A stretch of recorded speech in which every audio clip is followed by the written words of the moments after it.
Good morning sa ating lahat mga kaibigan.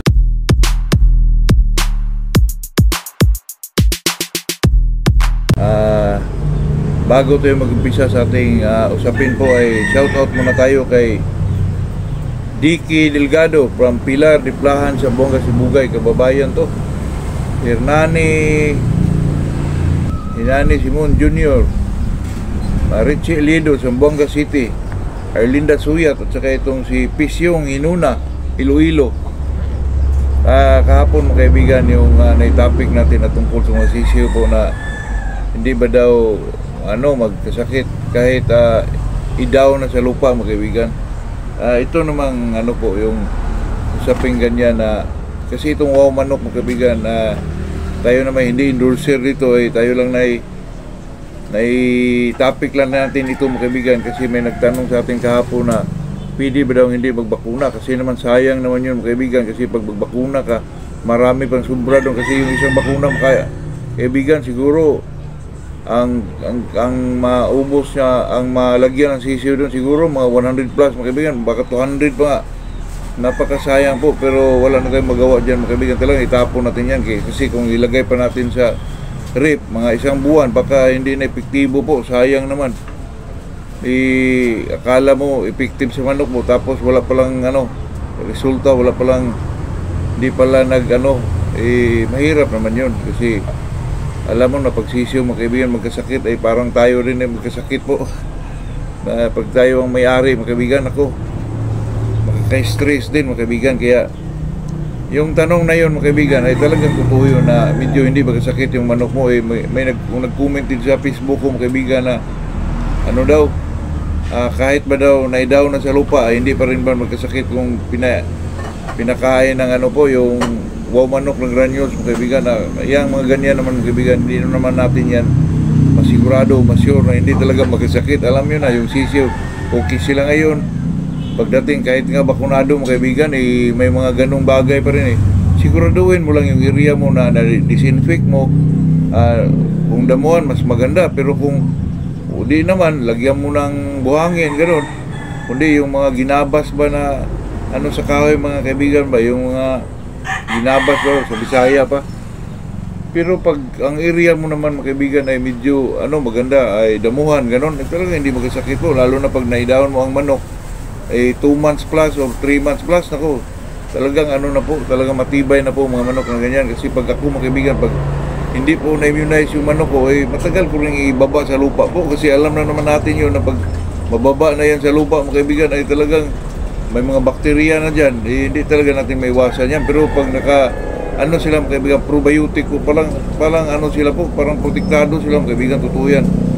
Kaya sa akin naman, bilang isang magmamanok, hindi naman siguro tayo magsalita na gamitin nyo yan kasi napaka-effective yan.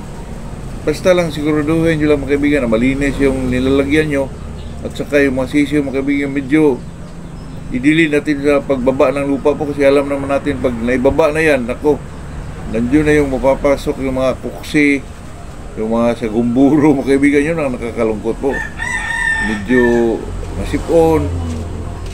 Pero mga kaibigan, pag malinis lang yung mga lagyanan ng tubig, talagang hindi po. Tapos nakapagbigay ka ng yung wow manok na granules, pero matibay po yung sisiyo mo mga kaibigan, lalo na pag naidahon mo sila sa buwan na 2 months o 3 months old, talagang matibay na po, totoo yan. Yun lang po mga kaibigan, ang pag-usapan natin ngayon mga kaibigan ay itong kung mag-iri ang manok mo, paano natin maiwasan to mga kaibigan. Ako naman po ay bilang isang backyard breeder mga kaibigan, dati pa talagang malapit-lapit itong mga manok natin sa isa't isa po kasi ang area natin ay medyo medyo maliit lang. Hindi na natin maiwasan yan na medyo magkalapit yung mga manok natin kasi sa pagkakalam ko mga kaibigan, ito kasi manok pag medyo masyado malapit po, pagdating sa araw ng laban ay may tendency mga kaibigan na gumigiri ang manok po, gumigiri. Pero sa akin naman dyan mga kaibigan, ayun ang narinig natin sa mga eksperto po na gumigiri ang manok pag medyo malapitan lang yung cordillerian lang kaibigan. Lalo na pag tayo ay isang backyard breeder ay talagang ganun po. Pero sa akin mga kaibigan, dati pa tayo na may backyard breeder, talagang magkakalapit yung mga manok natin sa isa't isa po kasi ang area natin medyo maliit. Tsaka maganda naman talaga yung manok na may cord, mga kaibigan, kasi medyo ano po, malakas, matibay. Sa akin naman, mga kaibigan, parang sa tingin ko po ay medyo parang sa klase ng manok, mga kaibigan, bloodline siguro. Kasi yung mga iba ko dito, lalo na pag medyo nag-pick yung isang manok, naku, hindi ko gigiri, mga kaibigan, talagang papaluin ka na automatic po. Totoo yan, kaya sa atin naman ay may iba-iba tayong mga obserbasyon sa isa't isang mga manok natin. Pero mga kaibigan, dito po ang ano nyo, mga kaibigan, dito din ang isang tip na ang manok ay hindi talaga gumigiri po, lalo na pag ang manok mo ay nasanay na itsahan siya sa corderia niya, mga kaibigan, lalo na pag nakatagilid siya o nakatalikod siya, eh talaga ang manok, mga kaibigan, hindi talaga gumigiri po, talagang pumapalo na dito, mga kaibigan, totoo yan.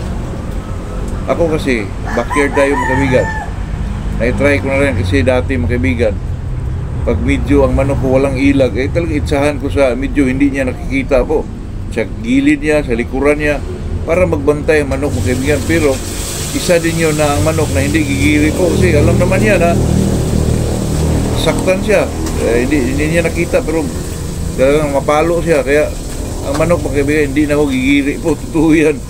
Ilang bisis ko na yan na-try, mga kaibigan, na pag manok mo ay itsahan mo, mga kaibigan, hindi nila makita yung manok na pumapalo sa kanila, itsahan mo sa gilid nila, sa likuran nila, ay talaga ang manok, mga kaibigan, ay magbantay po, totoo yan.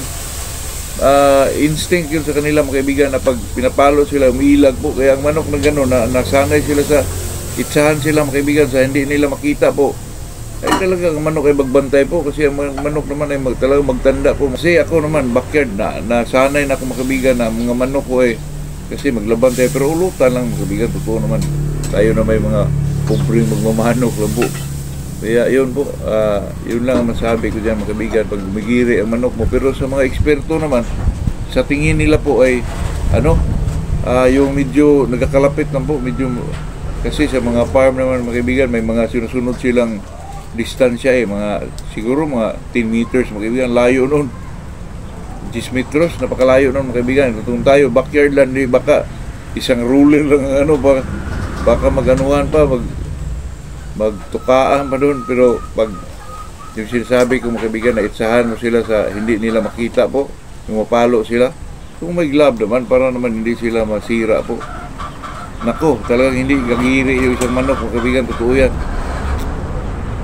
Kasi hindi ko yan makalimutan, mga kaibigan, kasi ako dati pag magkondisyon ako ng manok, pag tingin ko ang manok ko ay talagang walang mga ilag, itsahan ko po sa hindi nila makikita, mga kaibigan. Magtanda ang manok po, malayo ka pa, talagang ready na po. Kaya yun lang, mga kaibigan, ito lang ating pag-usapan sa araw na to. Good morning sa ating lahat po.